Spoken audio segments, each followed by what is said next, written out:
Video journalist Baijnath Mahato पर हुए जानलेवा हमला के विरोध में रांची के पत्रकार इस वक्त धुरुआ स्थित पुलिस मुख्यालय पहुंचे हैं और ये देखिए डीजीपी के चैम्बर तक जाने का मुख्य द्वार है और उस मुख्य द्वार पर तमाम रांची के जो पत्रकार हैं और रांची प्रेस क्लब के अध्यक्ष, रांची प्रेस क्लब के सचिव के साथ साथ प्रेस क्लब के लगभग तमाम मेंबर यहाँ पर धरने पर बैठे हैं। दरअसल जिस तरह से समाचार प्लस चैनल के वीडियो जर्नलिस्ट बैजनाथ महतो पर जानलेवा हमला किया गया और इस वक्त वह रांची के रिम्स में भर्ती हैं, आईसीयू में भर्ती हैं और ज़िंदगी और मौत से लड़ रहे हैं और करीब 24 घंटे से अधिक का समय बीत जाने के बाद भी अपराधी नहीं पकड़े गए हैं और उसी के विरोध में यहाँ पर तमाम जो रांची के पत्रकार हैं वह धरने पर बैठे हैं और अपनी मांग डीजीपी के सामने रखना चाहते हैं। लेकिन अभी शायद यहाँ डीजीपी नहीं है और यही वजह है कि ये लोग धरने पर बैठे हैं और ये चाहते हैं कि डीजीपी यहाँ पर पहुँचे और इनसे वार्ता करे।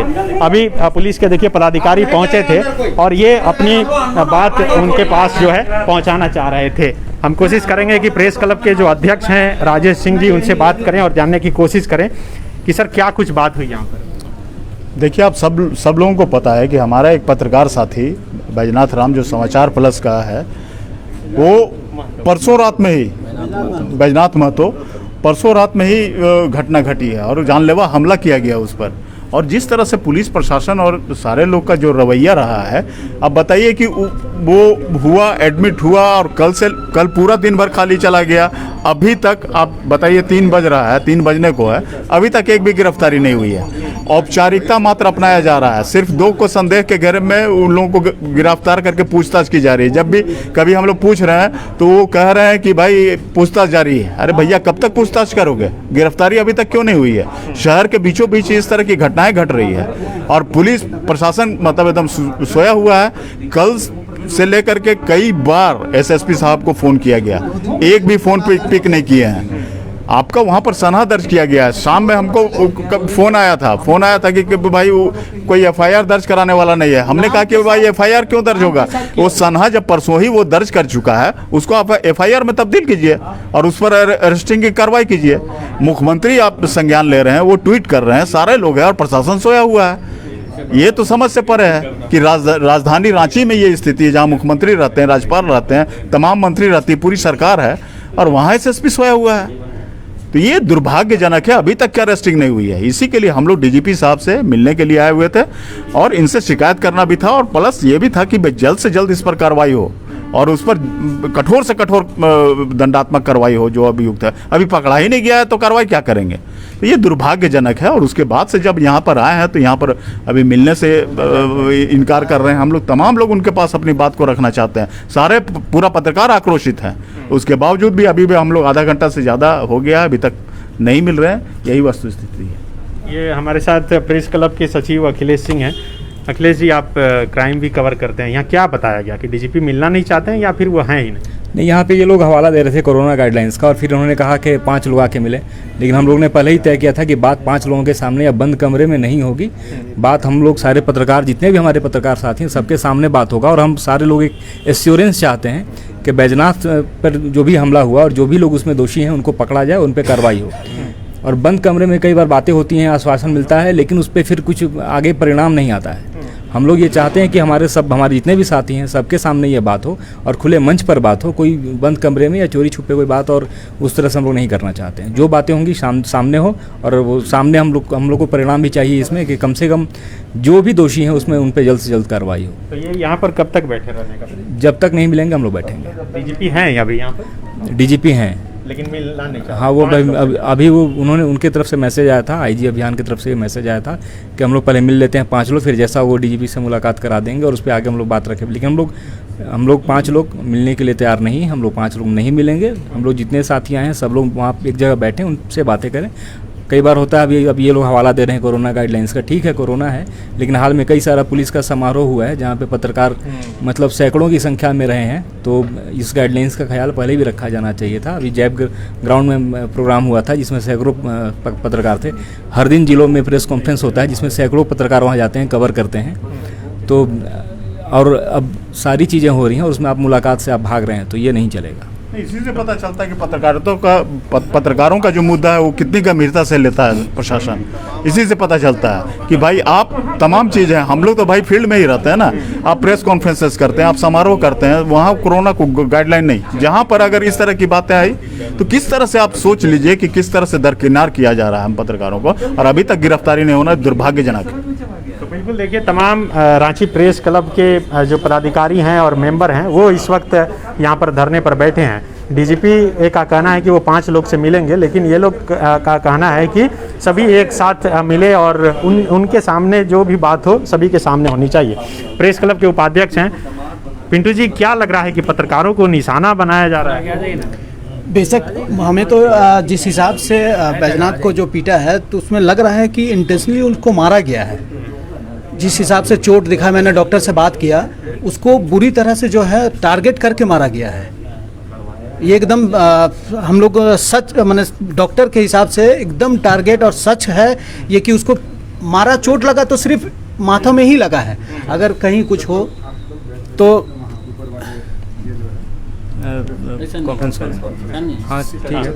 क्या बोला गया? अभी ये संदेश आया है कि जहाँ पे प्रेस कॉन्फ्रेंस होता है वहाँ पे हम लोग सारे लोग बैठें और वहाँ पे बातें मिलेंगे। हाँ बताइए। देखिए, हम लोग दूसरे को सुरक्षा दिलाने के लिए आंदोलन करते हैं, और जब हम लोग को सुरक्षा नहीं मिलेगा तो हम लोग जोरदार आंदोलन होगा। और सिर्फ बैजनाथ के साथ ही नहीं, कोई भी पत्रकार के साथ अगर इस तरह की घटना होती है तो उस पर कड़ी कार्रवाई की मांग की जाएगी। अगर पुलिस प्रशासन या कोई भी प्रशासन के लोग कार्रवाई नहीं करेंगे तो इसी तरह हम लोग चौक चौराहे पर सभी अधिकारी के दरवाजे पर बैठ के धरना देंगे, और आगे भी ये कार्यक्रम जारी रहेगा। और पत्रकार सुरक्षा कानून बनाने की भी मांग करते हैं ताकि पत्रकारों के साथ ये घटना ना हो। हम लोग कवरेज में जाते हैं और लगातार इस बात से सशंकित रहते हैं कि कोई भी अपराधी तत्व इस तरह की घटना करता है और उसके बाद प्रशासन की तरफ से कार्रवाई नहीं होती है। तो मांग की जा रही है, और अब जहां भी मिलेंगे कोई प्रतिनिधिमंडल नहीं मिलेगा, बल्कि सब लोग मिलेंगे और सब लोग कार्रवाई की मांग करेंगे। तो बिल्कुल अभी देखिए अंदर मिलने के लिए बुलाया गया है। सुशील जी हैं जो एग्जीक्यूटिव मेंबर हैं आप, क्या लगता है कि ये तमाम चीज़ें जो हो रही है ये क्यों हो रही है? ये कंप्लीट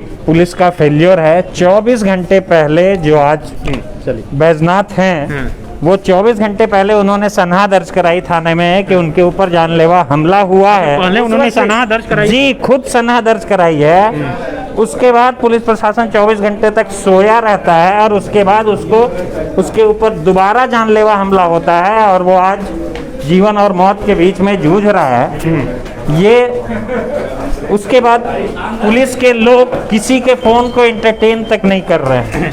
तो देखिए ये डीजीपी का चैम्बर है और अभी डीजीपी साहब के तरफ से ये आदेश आया है कि वह तमाम जितने भी पत्रकार हैं ऊपर कॉन्फ्रेंस रूम में पहुंच जाएं और वहां पर डीजीपी उनसे मुलाकात करेंगे, और यही वजह है कि सभी पत्रकार अभी ऊपर जा रहे हैं। छोटा सा बात करना चाहता हूं कि देखिए, पत्रकार जो है आपकी बात जनता तक रखते हैं और जनता की बात जो है आपके तक समस्या रखते हैं, लेकिन पत्रकार की जो समस्या है उसको भी नज़रअंदाज नहीं करना चाहिए। और डीजीपी हो या मुख्यमंत्री हो, अगर इस तरह की घटना बैजू महतो के साथ हुआ है तो जरूर संज्ञान में लेना चाहिए और तुरंत कार्रवाई जो है जल्द से जल्द करना चाहिए। तो बिल्कुल देखिए यही कॉन्फ्रेंस हॉल है जिसमें कि डीजीपी अभी पत्रकारों के साथ मिलेंगे और संवाद करेंगे। चूँकि जिस तरह से पहले कहा गया था कि हम 5 लोग से नहीं मिलेंगे, और ये तमाम अभी पत्रकार यहाँ पर पहुँच चुके हैं और अब से कुछ ही देर बाद डीजीपी यहाँ पर पहुँचने वाले हैं और डीजीपी पहुँचेंगे और उसके बाद यहाँ पर वार्ता होगी। और कई पत्रकार हैं, हम कोशिश करेंगे। प्रशांत जी, आप भी क्राइम रिपोर्टिंग करते हैं, ये जो घटना घटी क्या लगता है, इरादतन है या कुछ? जो अभी तक मिला पूरी तरह से साजिश है सन्नी। एकदम बैजनाथ को बुलाया गया है, बुलाकर उसको मारा गया है। जो उसका मेडिकल रिपोर्ट है, उसके सर में 5 जगह चोट हैं, जो बहुत ब्रूटली अगर कहा जाए मारा गया है, तो मतलब पूरे शरीर के नीचे कहीं नहीं।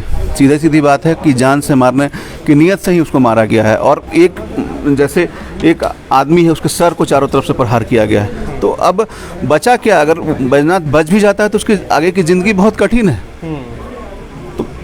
बिल्कुल, बहुत तरह से अभी तक वो आईसीयू में ज़िंदगी और मौत से लड़ रहे हैं, और यही वजह है कि कहा जा रहा है कि अगर वो बच भी जाएं तो आगे का जीवन जो है उनके लिए बहुत कठिन होगा। देखिए तमाम पत्रकार बैठे हैं और अब इंतज़ार कर रहे हैं कि यहाँ पर डीजीपी पहुँचेंगे और उसके बाद डीजीपी के साथ वार्ता होगी। गुस्सा इस बात से भी है कि रांची के जो एसएसपी हैं सुरेंद्र कुमार झा, वह फ़ोन नहीं उठा रहे हैं, जैसा कि रांची प्रेस क्लब के जो अध्यक्ष हैं उन्होंने बताया। हम कोशिश करेंगे कि और कई लोगों से बात करें। बताइएगा कि जिस तरह से ये घटना घटी और जैसा कि अध्यक्ष बता रहे हैं कि एसएसपी फ़ोन तक नहीं उठाते हैं। बहुत ही निंदनीय घटना है और सिर्फ रांची नहीं बल्कि झारखंड के अन्य जिलों में मुफस्सिल पत्रकारों पर भी लगातार हमले हो रहे हैं और पुलिस के संज्ञान में मामला जाता है मगर पुलिस कोई कार्रवाई नहीं करती है, जिस कारण अपराधियों का हमेशा मनोबल बढ़ता जा रहा है। और बैजनाथ पर जिस तरह की घटना घटी है, हमला हुआ है, बुरी तरह मारा पीटा गया है, घायल है, अभी आईसीयू में एडमिट है और अब 24 घंटा से अधिक समय हो गया है, अपराधियों की अभी तक गिरफ्तारी नहीं हुई है। हम पत्रकारों की मांग है कि बैजनाथ के हमलावरों को अविलंब गिरफ्तार किया जाए। इसके अलावा झारखंड में अन्य जिलों में जो लगातार पत्रकारों पर हमले हो रहे हैं उन अपराधियों को भी कड़ी से कड़ी सज़ा मिले ताकि अपराधियों का मनोबल टूटे। तो बिल्कुल जिस तरह से लगातार इन्होंने बताया कि सिर्फ राजधानी रांची नहीं बल्कि जिले के कस्बे में भी पत्रकारों को निशाना बनाया जा रहा है। संजय जी, जिस तरह से ये घटना घटी कैसे देख रहे हैं? क्या लग रहा है कि इरादतन पत्रकारों पर अटैक किया जा रहा है?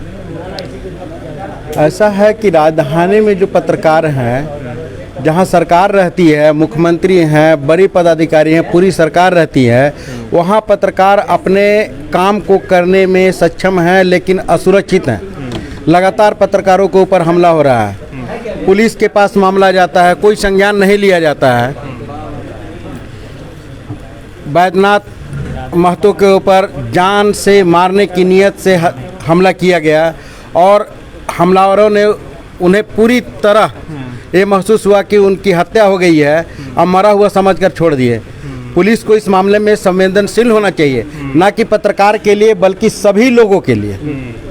बिल्कुल, देखिए अभी जो तमाम पुलिस के पदाधिकारी हैं वो यहाँ पर पहुँच गए हैं। अब डीजीपी पहुँचेंगे और उसके बाद क्या कुछ वार्ता होता है, जो भी वार्ता में बात निकल कर सामने आएगी वो आप तक हम जरूर पहुँचाएंगे।